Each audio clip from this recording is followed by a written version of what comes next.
ৰসাৰ কিশোৰী হত্যাৰ ঘটনাৰ সন্দৰ্ভত আৰক্ষী অধীক্ষকৰ প্ৰতিক্ৰিয়া। উত্তৰ প্ৰদেশৰ ব্যক্তি ৰাহুল সিং নামৰ এজন ট্ৰাক ড্ৰাইভাৰৰ লগত গৈছিল পিংকি দাস। পিংকি দাস বৰ্তমান জীয়াই আছে।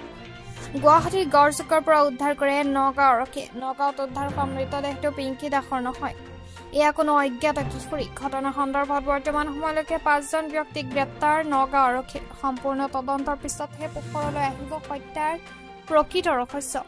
তদন্ত চলাই আছিলো ৰহাৰ পিংকি দাসৰ নিৰুদ্দেশ হোৱাৰ বিষয়ে এটা নতুন মোৰ আহিছে। গোটেই তদন্তটো তোমালোকক জনাবলৈ মই এইকাৰণে মাতিছো।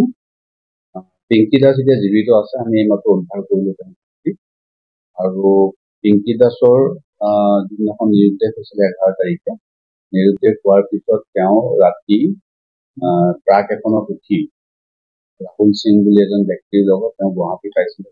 এদিন গুৱাহাটীত আমি যিজন এৰেষ্ট কৰিলো যোৱাকালি তেওঁলোকৰ লগত আছিলো।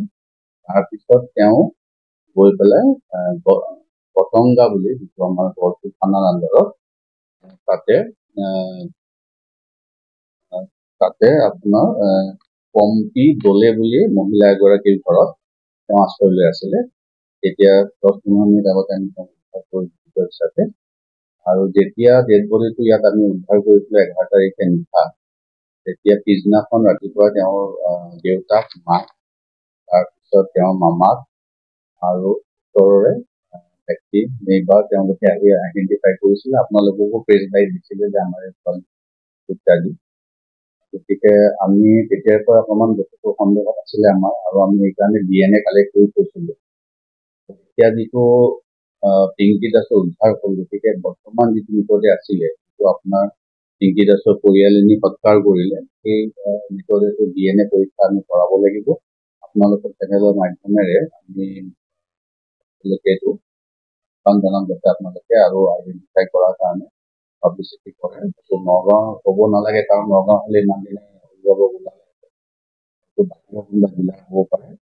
গতিকে আমি মৃতদেহ সৎকাৰ কৰাৰ আগতে যিবিলাক আমি আইডেণ্টিফিকেশ্যন কৰাইছিলে, তেওঁৰ মাক মীনাক্ষী দাসে কৰিছিলে, মনমোহন দাসে কৰিছিলে, দেউতাক বিকাশ দাস, তেওঁৰ মায়ে কয় মাইনু দাস, তেওঁৰ মাহীয়ে কয় পল দাস, তেওঁৰ সম্পৰ্কীয় হয়। গোটেইখিনি মানুহে তেওঁলোকে আইডেণ্টিফাই কৰি আপোনালোককো প্ৰেছ বাইট দি ইয়াৰ পৰা লৈ গৈছিলে। তাৰপিছত যিখিনি আমি ইনভেষ্টিগেশ্যনত পালো যে তেওঁ ঘৰৰ পৰা কাজিয়া লাগি ওলাই আহিছিলে। তেওঁৰ হাতত এখন বহী আছিলে য'ত বিভিন্ন মানুহৰ নাম্বাৰ আছিলে, আৰু সেই নাম্বাৰত আমি গম পালো বহীখন তেওঁ লগত লৈ গৈছিলে। যদিও আমাৰ এটা সন্দেহ হ'ল যে ৰাতি 11টা কিমানত গুৱাহাটী পাবলগীয়া কিবা ব্যৱস্থা আছিল। আমি সেইটো তদন্ত কৰি আছিলো। ISBTত আমি 2জন লিংক পালো। তেওঁ নিজৰ মোবাইলটো ব্যৱহাৰ কৰা নাছিলে, যিটো ঘৰৰ পৰা লৈ গৈছিলে। তেওঁ য'ৰ পৰা মোবাইল ব্যৱহাৰ কৰি আছিলে, তাকে পাই তাৰ পৰাই ব্যৱহাৰ কৰি আছিলে। আৰু তেনেকে আমি সেই বস্তুটো আমি জালি চাই গম পালো যে ইয়াৰ পৰা ট্ৰাকত উঠি তেওঁ ৰাহুল সিঙৰ লগত গৈছিলে। ৰাহুল সিং এজন উত্তৰ প্ৰদেশৰ ব্যক্তি, আৰু তেওঁৰ লগত কাকত ফটোগ্ৰাফো আমি পাইছো। সেইখিনি তাত উঠি যোৱাৰ পিছত তেওঁ ISBTত নামিলে। ISBTত আমি যি 2জন এৰেষ্ট কৰিছো, তেওঁলোকৰ লগত দুদিন আছিলে ISBTত। তাৰপিছত দ্বিতীয় দিনাখন তেওঁ নিৰুদ্দেশ হ'ল। নিৰুদ্দেশ হোৱাৰ পিছত পম্পী দলেৰ ভায়েক সমৰজিৎ দলে তেওঁ অটো চলাই তেওঁ ছোৱালীজনীক পাই পেলাই তেওঁৰ ঘৰত লৈ আশ্ৰয় দিছে। এতিয়া বৰ্তমান তেওঁ জীৱিত আছে। আমাৰ সদৰ তেওঁ তাতে আছে, তেওঁ লৈ আহি আছে ছোৱালীজনী অলপ 1 ঘণ্টামান পিছত। এতিয়া বাকী থাকিলে যিজন ইয়াত আমি মৃতদেহ পাইছিলো, যিগৰাকী আমি DNA পৰীক্ষাৰ কাৰণে প্ৰিজাৰ্ভেশ্যনৰ কাৰণে ৰখা হৈছে।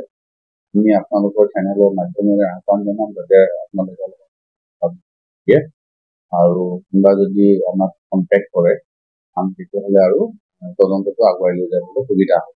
ইতিমধ্যে আমি সেইটো তদন্ত চলাই ৰাখিম, সেইটো বন্ধ নহ'ব। তাৰ কাৰণে এটা বেলেগ কেছ আমি ৰেজিষ্টাৰ কৰাই আছিলে নগাঁও সদৰ থানাত, আৰু নিৰুদ্দেশৰ কেছটো আমাৰ ৰহা থানাত আছে।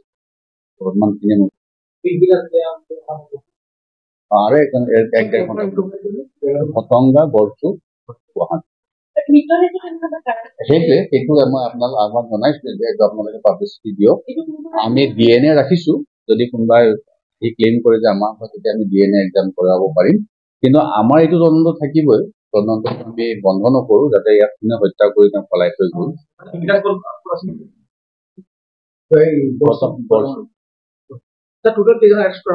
টোটেল 5জন। 5জনৰ না মই কৈ আছো যিখিনি নিৰুদ্দেশ হোৱাত সহায় কৰিছে ছোৱালীজনী, আমি প্ৰথমতে হানিফ আলী আৰু তেওঁৰ লগত 2জন ধৰিছিলো। তেওঁলোকৰ ঘৰত গৈ ছোৱালীজনীৰ লগত ফটো উঠিব বিচাৰিছিলে জবৰদস্তি, আৰু বহুত ফোনত কমিউনিকেশ্যন কৰি থাকে, হেৰাছমেণ্ট কৰে। মাকে আমাক অভিযোগ কৰিছিলে, সেই অভিযোগৰ ভিত্তিত আমি এৰেষ্ট কৰিছো। তাৰপিছত গুৱাহাটীত আমি 2জন ব্যক্তি বিহাৰী সম্প্ৰদায়ে তেওঁলোকক এৰেষ্ট কৰা হৈছে। তেওঁলোকে ছোৱালীজনীক আৰক্ষীক চমজাই দিব লাগিছিলে, যিহেতু অকলে পাইছে, নিদি পেলাই মোবাইলৰ চিমটো ৰাখি থৈছিলে ছোৱালীজনী, আৰু লগতে 2দিন আশ্ৰয় দি ৰাখিছিলে। আৰু তেওঁলোকৰ কৰ্তব্য আছিলে যে এনেকুৱা যদি এজনী ছোৱালী পায়, তাকো মাইনৰ, তেওঁলোকে লগে লগে থানাত বা ওচৰত পুলিচক জনাই দিব লাগিছিল। আৰু ISBTত পুলিচ থানাও আছে। তো সেইটো নকৰিলে তেওঁলোকে আৰু 2দিন ৰাখি আশ্ৰয় দি তাৰ পৰা তেওঁলোকৰ হেৰিৰ পৰা আকৌ নাইকিয়া হ'ল। আকৌ ৰাহুলৰ লগত কমিউনিকেশ্যন, ৰাহুলক এৰেষ্ট কৰা হৈছে।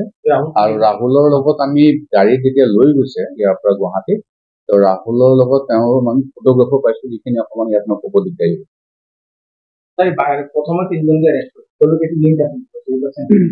তেওঁলোকে কিডনেপিঙত জড়িত নাই, হেৰেছমেণ্টত জড়িত।